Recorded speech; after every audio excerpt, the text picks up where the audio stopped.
That would be lovely. Okay. All right. I don't think I've done that before. Do you know how to? Go down to the bottom where it says share. Oh, look at that. And then pick the screen you want. Ooh, okay, cool. All right. Time. Oh, there we all are. Yeah. There you are. The highlights of my presentation. On the right side of your screen, you can see all the lovely people who attended. All right, I'm sorry, I should know how to do this. There we go. Okay, and it's good to, oh, I can still see you all. That's nice. Yeah. So don't fall asleep during the presentation. I will know. But yay, it's good to meet you, Jenny. I had not met you before, I don't think, or if I did, it was maybe just in passing. So thank you thank you all for reading it and all of that. But all right, am I good to start? You are. I guess so. So you're recording. Oh, it goes on its own. Why is it doing that? All right, that might happen, it seems, a few times. So my thesis is titled, still a working title perhaps, Patriarchy, Perpetuated and Exploration of Gender Microaggressions Experienced by Music Therapists. And then this is for partial fulfillment of my Master of Music Therapy degree from Slippery Rock University. My research committee, I was gonna put little photos of you all, but I didn't, and a little heart around them. Now that you're all here, I kind of wish I did it. But anyway, so Susan Hadley was my academic advisor, and then Cindy Lacombe and Jennifer Swanson were my readers. So thank you all very much for reading and giving edits. I think this is just gonna go on its own timing. And my name is Kristen McSorley. I'll get into who I am a little bit later. So as an introduction, just talking about my motivation for this research, I kind of learned about systemic oppression and privilege in college and learned about how that had shaped my experiences as a whole person, but I think specifically I had been focused on gender because that's where I understood, that's kind of my entry point into understanding oppression as a cis woman. That was something I could relate to and get into. And so, yeah, that was kind of the beginning of being interested in gender. And then in the Master of Music Therapy program, we took a course on the cultural and social foundations in music therapy. And in that course, we were asked to outline different microaggressions that we had enacted in music therapy sessions and also microaggressions we had received. And so as I was looking through this list on the discussion board of all the different experiences people had I had heard of microaggressions, but I just had not applied that to music therapy. And so I was like this awakening moment of, oh my gosh, this is these subtle ways of enacting oppression are happening in our sessions all of the time. And we're not even noticing half the time. So that's kind of what began my interest in the topic. I decided to focus specifically on gender. There's this concept called standpoint epistemology, which is the idea that a person in a marginalized group can understand reality or truth maybe more so than somebody that's coming from a privileged group, because they are kind of tapped into these systems that of oppression more so. Yeah, I chose to focus on gender for that reason. I think I also chose to focus on gender because I inhabited some privilege with the cisgender aspect, and then inhabited experiences of oppression with being a woman. And then also because our field, just interestingly, our field is predominantly comprised of cis women, and a lot of them have similar identities to most of my identities. And so I thought there's kind of this narrative in our field at times that maybe it's like this loving, supportive community, and that we have women leadership, and this means that at least sexism is no longer a problem. And so I kind of wanted to rewrite that narrative a little bit and illuminate ways in which it was still an issue. And then I did want to take just a moment to introduce myself and kind of name some of my identities. So I am a cis woman. I am white and middle class and was raised Catholic and born in kind of the Eastern region. in kind of a suburb. And I'm queer, but I'm in a heterosexual relationship. And so kind of just that I inhabit a lot of different privileged identities within being a woman. And so because of that, I think like after doing this study, I kind of realized in retrospect, like, oh, I feel like I'm shaking the field a little bit, but it's like I'm doing so within this white middle class perspective, or I'm not taking as much of a risk. So I wanted to acknowledge that, and also that I've kind of been supported in this topic through mainstream feminism in ways that maybe a trans woman of color would not be supported in pursuing this topic. So thinking about all of that, and then I also just wanted to acknowledge the differing identities I had with a lot of the participants in regards to being privileged as a cisgender person, and then also being privileged as a white person and non-disabled person. So that could have led to some maybe rifts in understanding or misunderstandings in the research, which is why it was important to get perspectives back from some of the participants. Anyway, it decided this is next. So I thought I kind of decided to read my audience today, and I'm not going to identify or just define all of the terms that I usually do, but you're welcome to ask me to at the end. So just that throughout this presentation, I use the term persons with marginalized gender identities to refer to anyone who is marginalized in regards to gender. So that includes cis and trans women, and then also trans men and non-binary people. And I should define microaggressions really briefly. So they are brief and commonplace daily verbal, behavioral, and environmental indignities, whether intentional or unintentional, that communicate hostile, derogatory, or negative slights and insults to the target person or group. And so the kind of the key points being that they are brief and commonplace, so they're subtle and sometimes not always illuminated.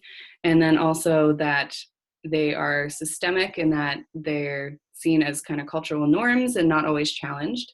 And then also that it doesn't matter of the enactor's intentions with the microaggression. So they can have the best of intentions, but it doesn't mean that it didn't happen. And then another important part is that because they are kind of brief and commonplace, sometimes people think, oh, they're not that big of a deal, or like it was just a joke, that kind of thing. So just that they have a cumulative effect over time. So these are some of the categories of gender microaggressions. I'm not going to get into all of these today because that would take a long time. But so there were gender microaggressions towards women, and they didn't specify whether it was cis or trans women, but just based on the fact that they did another study for trans people, I think that it was mostly all cis women.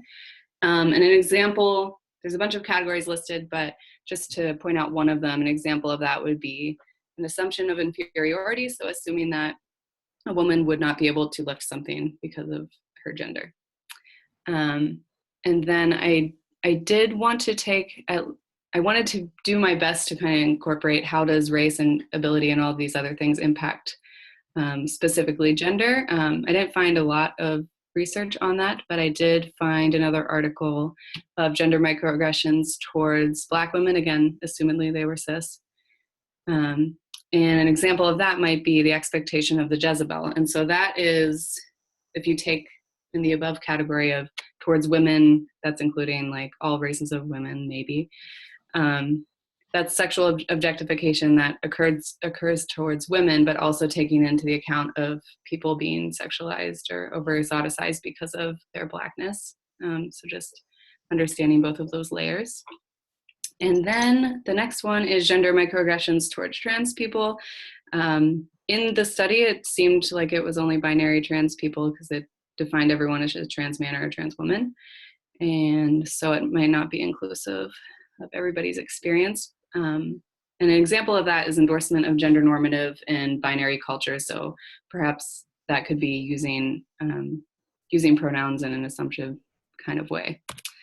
Again, I don't know why this is skipping through on its own, but I apologize that I have to keep going back. Yeah, and then just the last point was that there was no literature that I found specifically on categories of microaggressions for non-binary persons.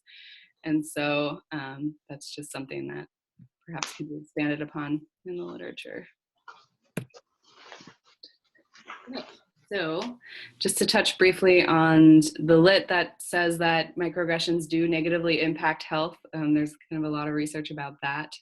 So it affects the entire person in all aspects. Because microaggressions can lead to minority stress over time, it can also, if you kind of think of it in a big scheme, it can lead to a lot of health issues. There was somebody in my study who identified the experience of microaggressions over time leading to a long-term illness for them. And then also that people who experience microaggressions are more likely to have mental health symptoms than folks who have not. And it limits our opportunities and success kind of culturally or in society. And that includes like a lack of representation politically or in business, and then wage gaps, and also like access to housing or access to jobs because perhaps of being discriminated against because of your gender identity. Okay, microaggressions in academia and counseling. So basically, most of the literature was just acknowledging that academia and counseling environments are microcosms of our larger systems. And so whatever is going on, whatever patriarchal stuff is happening outside that privileges cis men is also going to happen within academia and counseling.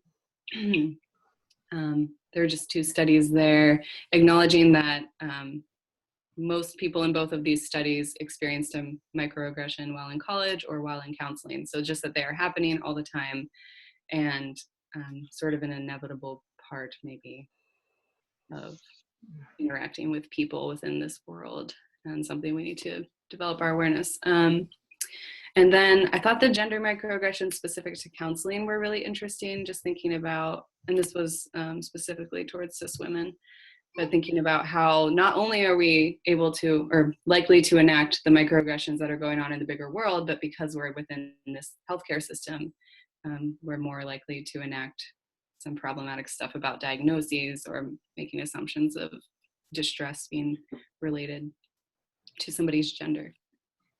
Okay, so gender microaggressions in music therapy. So there's a lot out there. There's a lot that's happening, but not a lot that's happening in the literature that I found. So there's an overall lack of representation in the music industry. I think the statistic was that 22.2% of songs over the period like 2009 to 2016 were women, and that is, again, assumedly cis. A lot of these articles do not say that. And then that would, my assumption from there would be perhaps that like anything on the Billboard charts was not by a trans or non-binary person or somebody who was at least openly identifying in that way. So that lack of representation is really important because it kind of tells us not only like who gets to play music and be a part of music, but it also tells us, or it also can lead to this like cis man narrative being put out there in the world. That song lyrics can also reflect dominant narratives. There was a study by Curtis that found in 2013 that music therapists do believe as a majority that gender discrimination is occurring in the field. And then within that, Curtis found by kind of analyzing data that men music therapists were more educated and higher paid than music therapists. And again, there was nothing about trans or non-binary music therapists, which is a microaggression in itself, which is kind of throughout the whole lit review. It's just that there's kind of an absence of research and information about that. And then that Susan Hadley did the first more in-depth exploration of microaggressions, to my knowledge, within the field of music therapy. And that was only in 2017, so that's pretty recent. We'll continue to the study purpose. All right, so what I was interested in for this study, I wanted to develop the literature of gender-based oppression and microaggressions. I felt like there really wasn't anything out there, and just getting anything out there at this point would be something really amazing that would hopefully encourage people to expand. I wanted to encourage music therapists to just develop the awareness that they were enacting microaggressions. And then I also, as kind of a secondary aspect of the study, I thought that ideally I would love for it to be kind of a maybe transformative is too big of a word, but No. the experience where people can share their stories and feel like have a little bit of processing about some of these incidents, because some people don't get that opportunity in their supervision or programs in the same way. Okay, so my research questions. Number 1 was about what are the gender microaggressions that are occurring. The second question was about how are the people experiencing them, how are they experiencing them? So what emotions or thoughts are coming up? How are they reacting to them? The third question was about their intersectional identity. So how did their race or ability or class impact how they experience the microaggression or the type of microaggression? And then that also included how did the identities of the enactor interact with the person to influence their experience. So kind of an example of how that came up was that one person was a white non-binary person and was interacting with a Black cis man, and kind of acknowledged like it was a little more complicated whenever it happened, because they also didn't want to enact a microaggression because of their whiteness. And so how that kind of made it a little messier in interpreting the experience. And then the last question emerged with time throughout the study, and I became curious about how are music therapists experiencing gender in the field as a whole. So just what is their, even if they can't, sometimes with microaggressions you can't like pinpoint something, like a specific incident, but what is their overall experience? Okay, so going to my method, I took an interpretivist research perspective in that this wasn't seeking to like name exactly what was happening with gender microaggressions, but just to get a more in-depth understanding of the 8 people in my study's experiences. So I recruited people through 2 Facebook groups, and then also reached out to people who I thought would fit the criteria pretty well. And then from the people that applied, I used purposive sampling to select the folks that I wanted to interview with. And the criteria was that they were a music therapist, they were of a marginalized gender identity, that they were able and willing to describe 2 to 4 incidents they had experienced, that they had some experience reflecting on this topic before, so they were aware of what oppression and privilege were, and that they had thought about it and reflected on it.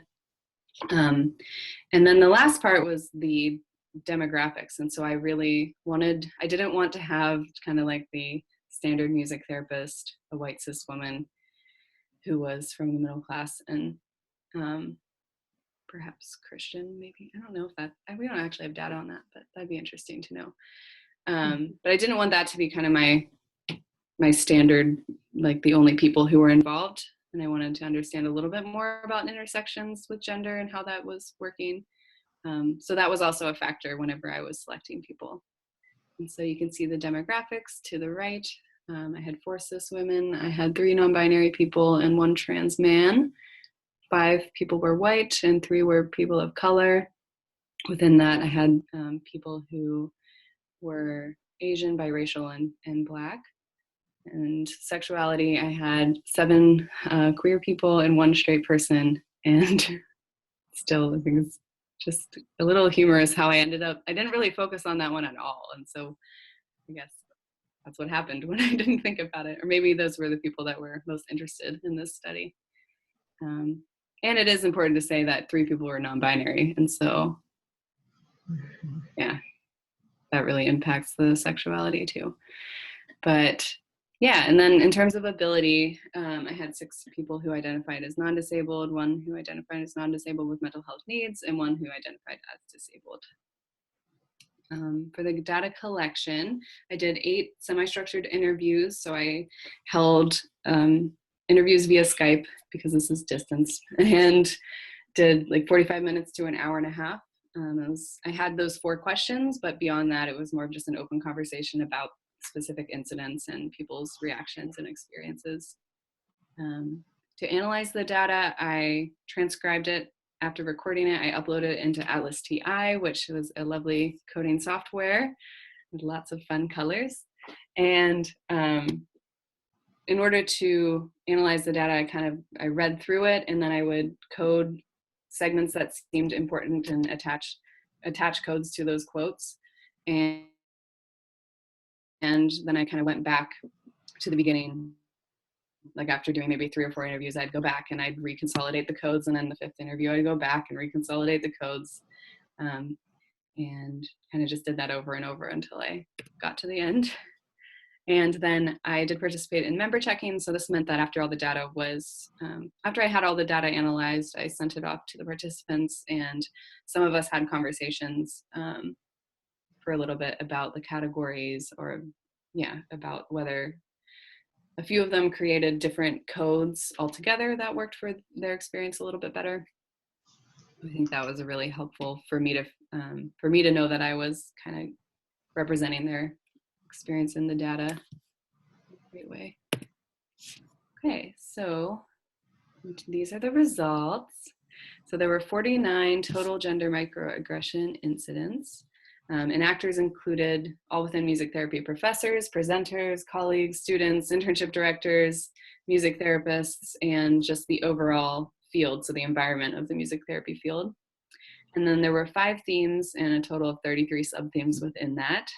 And so the 5 themes are kind of listed on the left-hand side, and we'll go into each one of them a little bit more now. Oh, there we go. So the qualities of microaggressions, and these quotes were incidents or moments in which people were describing just what microaggressions were like as a whole. And sometimes it was a little more intellectual thinking about it, and sometimes it was talking about the specific incidents. So they identified them as cumulative, having a cumulative effect over time. They recognized the intersectional nature of gender microaggressions. They recognized that they were subtle, you didn't always notice it, and that they were systemic, so they are pervasive within our larger systems and encouraged by our culture. And then I don't have a lot of quotes, but I do want to read some quotes today. So Jordan said, I think it captures the qualities of microaggressions overall. Oh. It's a moment, but it's an accumulation of those moments. It breaks down the human soul and the human spirit. It is not a one-time thing. It's an accumulation of that every day. It has an insidious way of eroding the human spirit. And so I found that quote to be really powerful in presenting that. Hi, Candace. The next part is impact of the incident. And so this is kind of a range of ways in which people reacted to both internally and externally what had happened. And so I'll just read through them. Some people had gender dysphoria. People described feeling hurt or indignant, and that ranged from feeling annoyed all the way to feeling resentful or rageful. Some people talked about internalizing the experience and starting to change their sense of self. People talked about feeling invalidated. Sometimes it had a lingering impact, and so it would stay with people for several hours or several months. And some people said they even thought about it a year later, several years later. It could lead some of the participants to question what had happened. So some people talked about how they were just in their head thinking like, did that actually even happen, or did I make that up? And starting to just really question the reality of the situation. Some folks talked about regretting the ways that they responded, wishing that they had maybe retaliated or confronted the person in retrospect. People talked about feeling shame or shocked or tired or tokenized. The stereotype threat was people talking about ways in which they changed their own reactions because of fear of not wanting to fit, like one person said, the angry lesbian stereotype, or the angry Black woman stereotype. And so they felt that they couldn't actually confront it. And then lastly, some people talked about having a visceral response, so an internal bodily response, and like in the moment feeling frozen or feeling like there was a sting over and over into their body. Okay, the next category, the third one, was survival tactics. And these were ways in which people talked about how they survived or got through the incidents, or just survived within gender microaggressions, experiencing them like throughout their lives. One way was avoidance, so avoiding the topic or avoiding the person. Another one was caregiving for the enactor, and I found this one to be really an interesting topic. A lot of people brought this up in different ways. So it was any way in which somebody took responsibility for the person who had enacted the microaggression towards them. And so they might have done this by not confronting them, or they might have done it by kind of like, whenever they said, oh my gosh, I feel so bad, saying, oh, it's okay, it's okay. And I'll read part of this quote by Veronica. I think it captures it really well. I've come in contact with many white feminists. There's room for microaggressions to take place. You have to be ready to allow your body to be a bridge for learning. If I really want them to learn from my experiences and from our experiences together, I will have to sacrifice a part of myself to get that knowledge. And so that's that person really kind of grappling with, if I don't do this, if I don't take responsibility for this, will something change? And kind of like wrestling with what is the best for them and what is needed for people to be educated. Some people talked about forgiving the enactor as a way of like finding a way to live with it or continue the relationship. Some people intellectualized the experience or minimized what had happened and said, oh, it's not that bad. People talked about using processing, whether that was verbal processing or creative processing, as a way to cope with it or to get a deeper understanding of it. Some people talked about self-protection, and that was not reacting in order to protect themselves rather than the enactor. So they were aware that their reputation maybe would be at stake if they had responded. And then the last one, vigilance, was people just being vigilant and aware of the potential of them happening again. Okay, the category interpersonal dynamics is the fourth one. And that included how quotes in which people talked about how it impacted the relationship. There were a lot of quotes about people navigating personal and professional boundaries, especially when it was a client enacting a microaggression towards a person. And Heather says here, what do I feel like is my responsibility as a therapist, and was my responsibility as a human with this human? So people were just grappling with that. There were different power dynamics at play that people discussed, and then they also mentioned the response of the enactor, which varied from people not responding at all to owning it a little bit afterwards, and to people becoming hostile or verbally aggressive whenever they confronted them. And so this is the last category, or the last large theme, and it just talked about gender in music therapy as a whole and how people were experiencing that. One category that came up was feeling affirmed, and this originally had surprised me. I just wasn't expecting people to say, I'm feeling really supported in music therapy, and I find it interesting that that surprised me at first, because I also feel supported in my gender in music therapy. So I think that was me kind of like not acknowledging my own privileged experiences with that. As Heather says, there's some level of social buy-in that white cis women experience. I think I've been able to tap into things that validate me. Maybe that wouldn't be true if other parts of my identity were different. And so I think if you kind of fit into that white cis feminism kind of thing, then you can experience some affirmation. There were also some trans participants and non-binary participants that felt affirmed, but they kind of located that within specific spaces, so within specific groups or universities that were affirming. A few people talked about the need for dialogue. So that kind of came up within the study, just talking about, wow, it feels really good to talk about this, and I wish we had more spaces to talk about this, and that it was, for some people, felt a little bit healing to be able to share these experiences. And then the last category was perceived privilege of cis men. And so this was often people talking about people getting paid more, or being aware that there was kind of disproportionate representation of cis men music therapists in academia and research and publications. Great. And so before I go into kind of the conclusions of the study, what kind of the overall sense of it, I did want to recognize some of the limitations within it. So the demographics were somewhat limited because I only had 8 people that participated. So obviously not all racial minorities are represented in this. All persons of color were cis women too, so a trans person of color was not a part of the study. There were no trans women at all. There's only one person who identified as disabled, and so that's only representing too. It was a medical disability, that experience. And then lastly, that there were a lot of queer participants accidentally. And something that my readers helped me to kind of understand is a limitation of the study was that all of the participants inhabited multiple marginalized identities. So they were either, in addition to having a marginalized gender identity, they either were queer or they were people of color or multiple other things going on. And so the study didn't illuminate anybody's experience who experienced oppression only in regards to gender. So that's kind of an interesting thing afterwards, is that it took a pretty understanding intersectional oppression, I guess, a little bit more.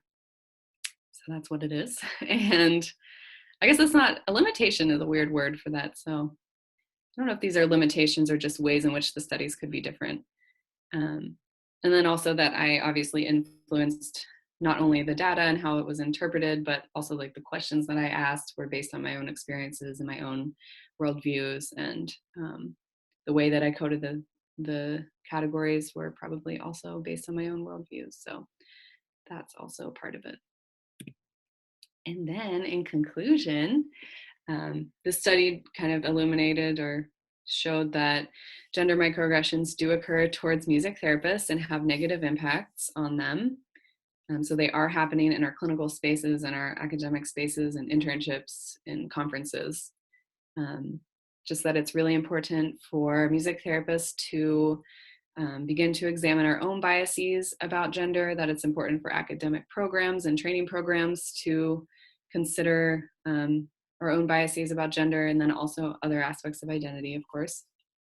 That's something we can do whenever a microaggression occurs, is to be open to being confronted or called out about it, but also if we notice it occurs, to take action and say something about it rather than just trying to sweep it under the floor, because that's just damaging the relationship and not allowing the person to maybe fully express what they experienced. That future research could further explore microaggressions and gender microaggressions in music therapy. So I feel like this is just kind of tapping into it, and there's so many different directions you can go. You could look at different aspects of identity or different intersections with gender.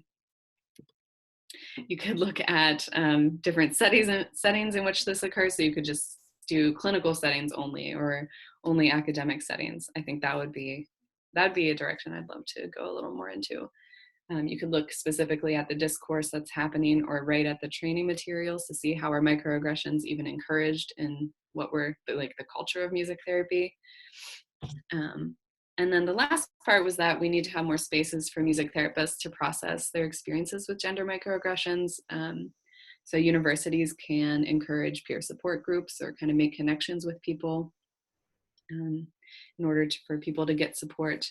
And then I also think, just because especially a lot of those codes about, or those quotes about personal and professional boundaries, a lot of people brought up that they really were unsure how to react whenever a client enacted the microaggression towards them.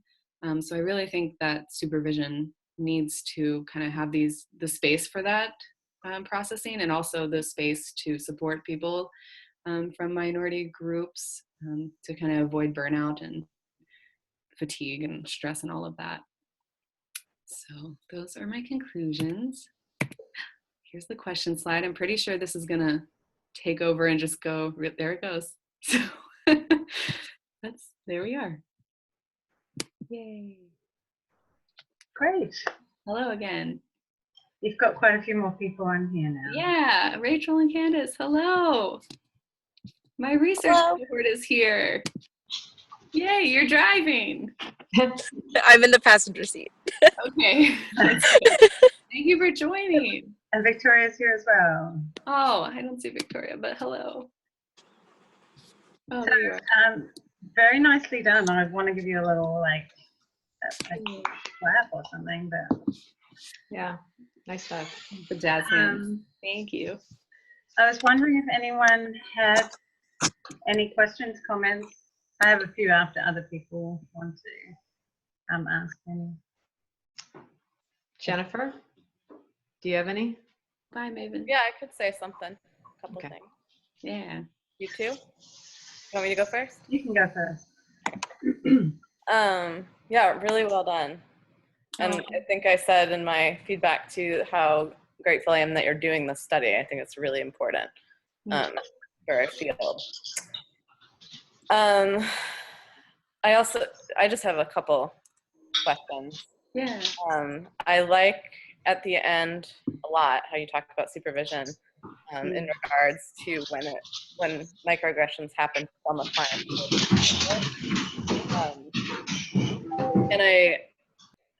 And that did come up a couple times with your people, your participants.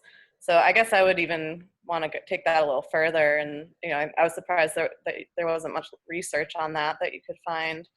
And I think that should be part of music therapy education on some levels, because sometimes we don't even think about that at all until we get into the room with the client, right? Yeah. So I might take that even a little further. Yeah. Yeah. I would love to learn more about it too. I feel like now that I am a supervisor, so as a supervisor, it comes up a lot. And I honestly I try to support people and delve into how is this impacting your work, but I also feel like there's more that I don't really know. And also I think as a supervisor too, a student you might see it as a supervisor in a session when a student is with a client and the student didn't see it. Yeah. You as supervisor, do you bring it up?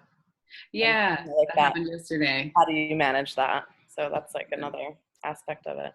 And then the other question I had was about going back to your social location, which you did a really nice job of. One question I had kind of throughout was wondering how you said that you kind of started learning about this stuff in college, and I wonder if what was before college? Like, did you weren't learning about it? Did you not have awareness of it? Yeah, I think I definitely had a lot of internalized oppression and beliefs about like, oh, I deserve this to happen to me, or I'm just like taking things too sensitively when people say things to me. So I think just the community I was raised in was like fairly conservative, and a lot of communities are like that probably. But yeah, I think it was just kind of this awakening in college about, oh, this is why I'm experiencing like stress or anxiety over these certain things in my life. And so maybe I don't know if that would make sense, but in part of social location to include how your upbringing impacted where you are with this now. Yeah, that's true. And I thought of that more in the beginning when you said I'm from a like kind of a suburb. I didn't know what that meant. I wondered what that was about. So that's all. Yeah. Why did I say that in the first place? I don't know. I wanted to describe, I guess I did want to say a little bit about that. That's probably what I meant, was I'm from this suburb in kind of Western Pennsylvania, and things I was kind of raised around a lot of like traditional beliefs about gender and all of that. So maybe that is what I was implying. Yeah. And can I just say that I think the geopolitics of it, Western Pennsylvania suburbs, that does matter. I would agree with Jennifer that that's something to include. Yeah. Thank you. And not just mentioning it, but adding the part that says what that means. Right. Yeah. Everyone's going to know what that means. Yeah.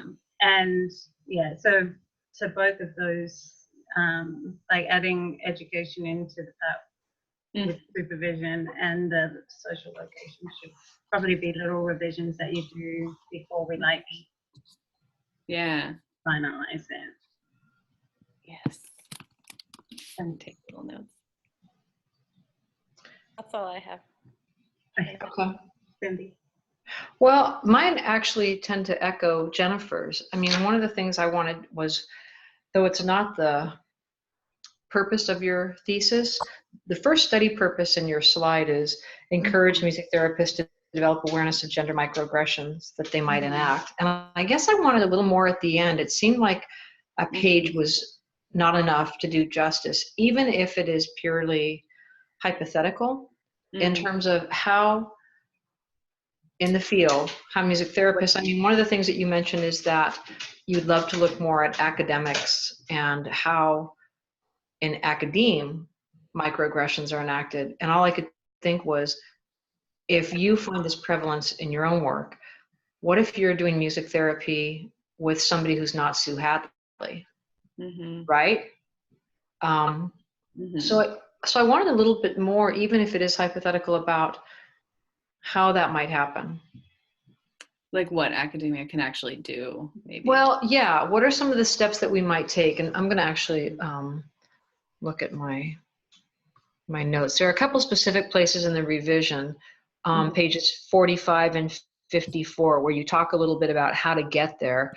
And I wanted to see beyond documenting, which I'm not dismissing that at all, but beyond documenting microaggressions, which is critically important. Yeah. How do we get beyond that then? What are some possible next steps?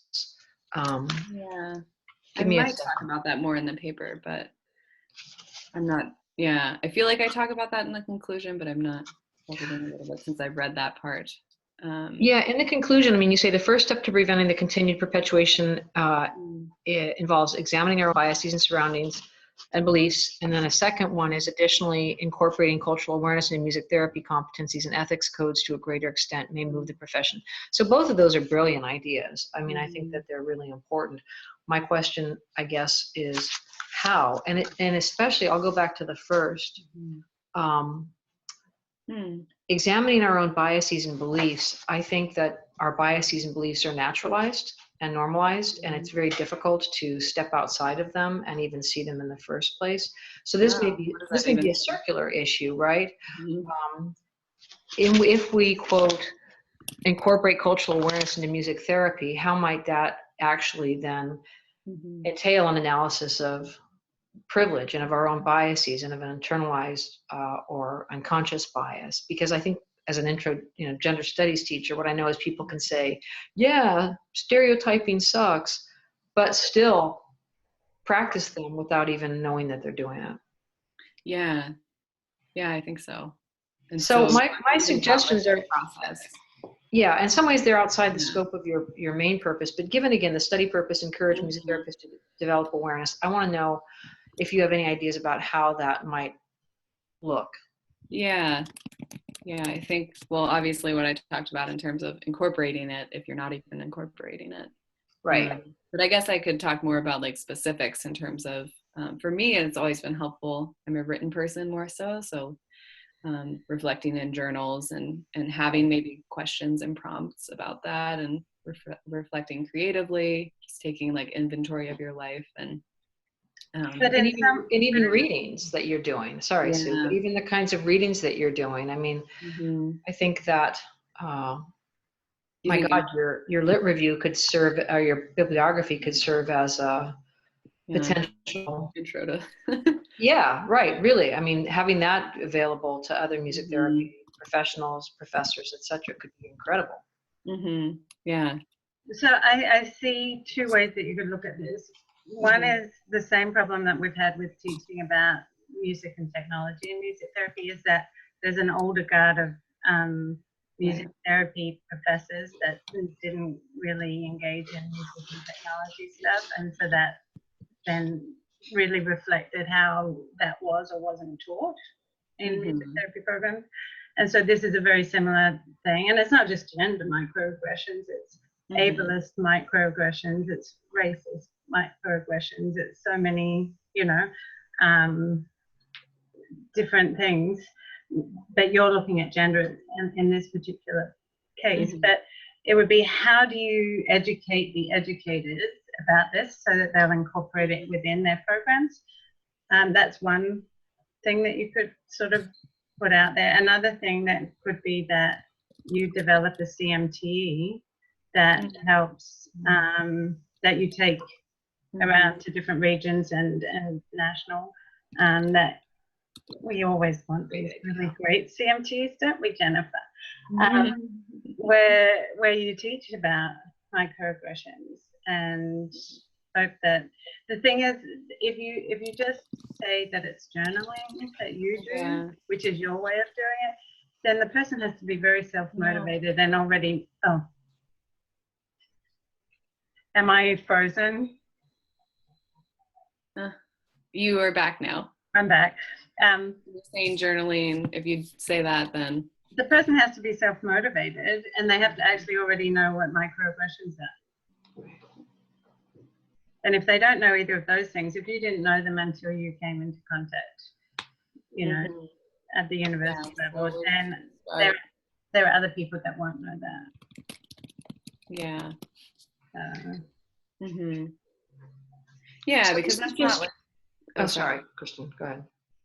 Well, I was just thinking it's not really what the study like reveals, but it's kind of the purpose of the study. I was like, that's what I want to change, even though it's not exactly what the study's revealing. And I think it could fit into discussion. I mean, that's one of those, or maybe just the conclusion actually, which is where you already have it. I think that it does it justice, frankly. It's so important, and I just don't think that a half a paragraph is enough. And since you're already gesturing towards what might happen, it seems that you might develop it. Yeah. Okay. The only other question I had, I mean, Big, and you and I have talked about this. I think you knew what I was going to ask. I know that you changed the title. I did. Patriarchy Perpetuated. And you may remember that I not only love post-colonic titles, but I love alliteration. So it was snazzy and interesting, and I like it. My only question is it actually appropriate? I know. I'm still going back and forth about it. Okay. You can tell me it's not. I'm like, oh, I like it because it's like, but it might be a little too dramatic. But the patriarchy is being perpetuated. Right, it is. Yeah. But it's not even a term that you define, which might, because it seems redundant or unnecessary. But so I don't know. I mean, and it made me, I was playing around with other options. I was like, sustaining cisgenderism, undermining marginalized gender identities. And what I realized was that it made me actually ask, if you had a pre-colonic title, what is it you most want to capture? What is it that these microaggressions, what is the damage they most primarily do? They do an array of damages, but is there a way, because in using patriarchy perpetuated, and to narrow the scope of damage to one thing. Yeah. No, that makes sense. Jennifer and Sue, did you have any input on that? Because you clearly already were thinking, I like it, but. Oh yeah, I've gone back and forth with so many different titles. I don't have any suggestions. I'm still just loving pre-colonic. Yeah, me too. Everything's better post-colonic. My stomach. Oh. But at first I thought you were talking about colonialism, and then I realized you meant the actual colon. Yes. And the actual grammatical colon. So yeah, I didn't have a title. I mean, it could be, you could look at alliteration with microaggression. Yeah. But, good alliteration. But I'll think more about it. Same. I think I'm gonna keep thinking on it. I think the second part, the exploration of gender microaggressions experienced by music therapists, I think I finally found something that's like, that's literally what it is. Yes. So that I feel good about. So I have some very simple things to ask. But first I've got something to say. You know, as you were talking, I realized that what you've done is incredibly unique in terms of including non-binary microaggressions towards non-binary people. So I think that you should really, really make that obvious, that that is completely unique, and that you say that it was missing in the literature, but you need to like really play up the fact that you're doing this, and that even outside of music therapy that wasn't happening. You can even point to that real flaw in, you know, you can talk again about how I messed up in my chapter, you know, in the gender plan, because I really did. You know, I missed out so much in terms of gender microaggressions, and I really regret that, but I can't do anything about it unless they decide to do second edition. But so I think that's really important. One thing I messed up with too that I forgot to remind you is you got money right for Atlas TI from Slippery Rock. Yes. So you need to put that in your acknowledgements. Oh, yes. Acknowledge Slippery Rock. Yeah. The music department, not the whole. Yeah, and money for conference, I guess. I don't know. I'm more interested in the software. And then, so these are little tiny things. I can't remember if you used this wording in the paper or not, but when you were speaking, you kept saying that you're privileged. There's something about that phrasing that always just gets me. And so I was wondering if you could say you're a holder of privilege, because that has a different connotation. People feel blessed to be white. They feel blessed to be middle class. Yeah, I see what you and mean. they mistake privilege for being blessed or fortunate, whatever term you want to use. And it's not. It's really having this unearned privilege. So I'd either say that I'm a holder of unearned privilege, or something that really gets at what it is that you're saying there. I just think there's a misconception when people say I'm privileged, you know. Because I got all these aspects in which I am privileged. Is that? No, I would just say, you know, in each time there's an aspect in which I hold unearned privilege, or I have unearned privileges, or, you know, I'm the recipient, you know, or unearned privileges were bestowed on me. I don't know. That's sort of that's the language that Peggy McIntosh uses. McIntosh uses that these things were bestowed upon her. Right. So there's just something in that language that it's just sort of slippery, where people think they understand privilege, meaning that, you know, I'm so fortunate that I have all these things and those poor people don't. And that's not really the essence of it. It's that you have. I even take privilege out often, and I just say I'm a holder of unearned advantages, right? Because that really tells you what you've got. You've got advantages that other people don't have just because of how you're positioned. Can I say one thing? I think that a holder of suggests a passivity, and I know that that's the unearned privilege part, but I wonder another option to think about might be to talk about my embodiment or my enmindment, give me access to, because that does suggest and something more active, and I think it emphasizes the need for people who have access to privilege to understand that this is it is active, actually, right? And it is in some ways our responsibility that we need to be then cognizant of. So that's just another option. Yeah, I like that. So, and I think that's sort of how that may be the wording that Ellie Scrine uses in their dissertation, is that they have access to. You're nodding, Rachel and Victoria. I think it is access to. Yeah. I was noticing, because I was like, I've been thinking about those since I think it was when we were in Boston, you were like saying something about just as how we word that, and I've been thinking about it since then. Just like access versus holding versus like it's just interesting, because each of them are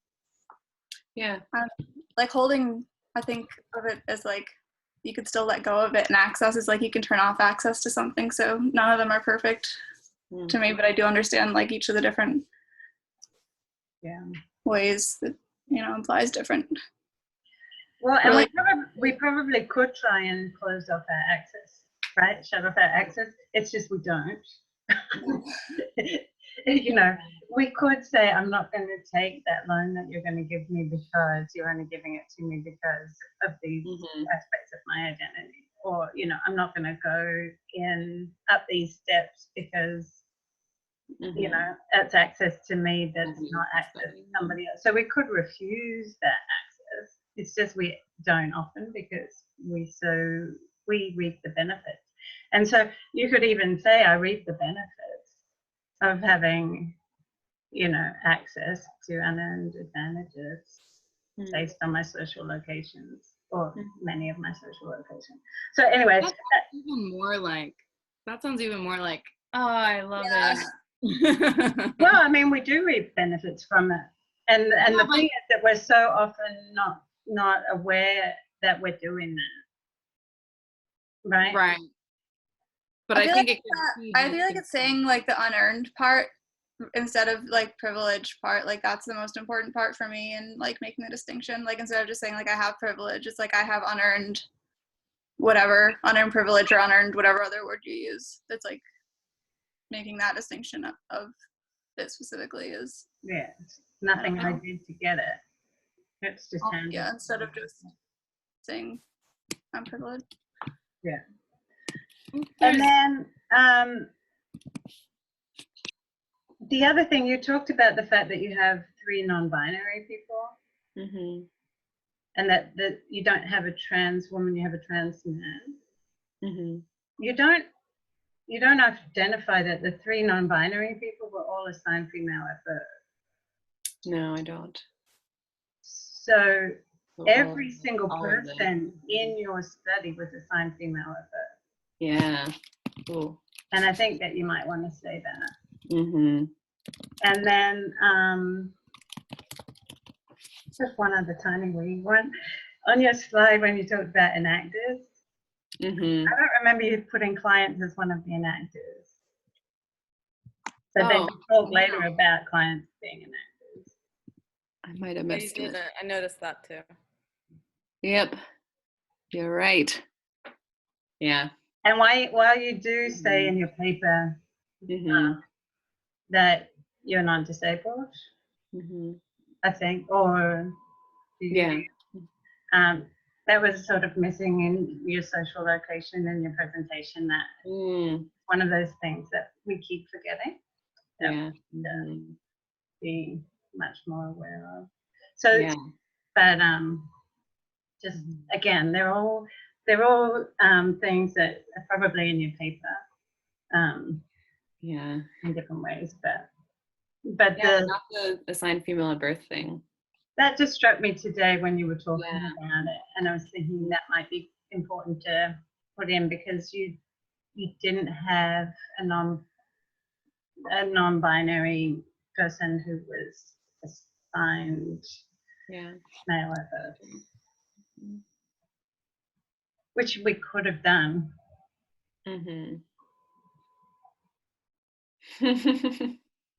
Whoops.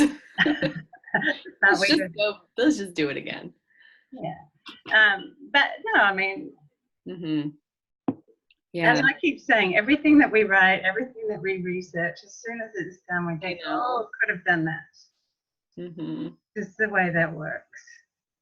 Could you check with your non-binary participants about their perspectives on naming that? Yeah. I know. Knowing the people, I don't know that they would have problems with it, but you could check. Do you mind saying, like, I feel like I have that semi-understanding, but do you mind saying a little bit more about that, Victoria? So that sometimes it's like bringing up is like unnecessary thing. It's like a fancy way of saying like, but they're really, like it can be seen as sort of like diminishing the non-binary identity and sort of going back to like a reductionist biological thing, Mhm. even though it does shape, you know, the ways that we're understood and raised and stuff. Like Mhm. it can also, yeah. Mhm. Yeah, and the reason that I was suggesting it was really because of growing up, right? Mhm. Your trans Yeah. man was talking about Oh yeah, that that was talked about experience, what it a lot. was like before being understood as a man, right?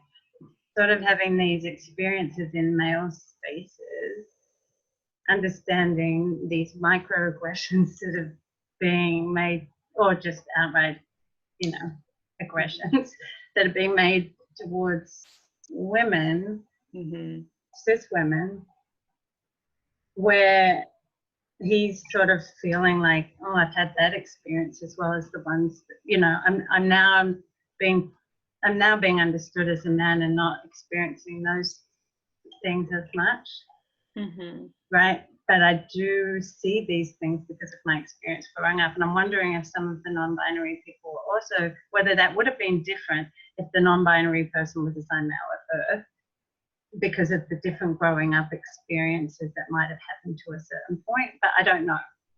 Can I make That would be interesting to find out. Mhm. Can I make another suggestion? And that is that, and Victoria, I think your point's a really good one. But I think I agree with Sue. I think it's important that you include that. I actually think, and Jennifer, given what you said, that you want more on your kind of subject positionality, I think integrating this discussion could be really useful Mhm. because it addresses the vexed capacity of, you know, that kind of biological determinism and the ethics of working with the 8 people in your thesis, the questions of getting permission, why does it matter actually, right? Why is this worth noting? That would do justice to this, I think, in very interesting ways. I also just wanted to take a moment, Cindy and Jennifer. I don't know if you've both met Candace and Victoria. I've met Victoria. And Candace is gone again in terms of, oh, there. I just want you both to meet the two of them because they're two amazing humans. Hi. And they both, Victoria, I think I met you up here once. Maybe not. did you hear that, Victoria? Yeah, in Slippery Rock. Yeah, the Wood Patch thing. That's possible. It would have been at the brew pub. I can just tell you that. So yeah, they both went to school together in sunny Arizona, and they're both amazing people. And Candace wrote the first queer theory article, and then was in the second one with Milo, who you've now met. So yeah, they're humans that you would both appreciate. And Jennifer, I don't actually know that I've ever met you officially. No, so Cindy, Oh, Jennifer. hi. Cindy. Hi, good to meet you. Nice to meet you. Jennifer's a music therapist, and Cindy's a beautiful soul. Cindy's in charge of, is it still called gender studies? Yeah. Yeah, gender studies at Severa. And my soulmate from the day I met. Yes. We go way back. Anyway, I had to do some late introductions because we all came on at different times. So any more that we want to discuss before I turn off the recording, and then we can just discuss a little more freely? No one? I'm good. I just muted it because my dogs are barking. Sorry. Again, beautiful job, Kristen. I'm just going to stop Yes. recording.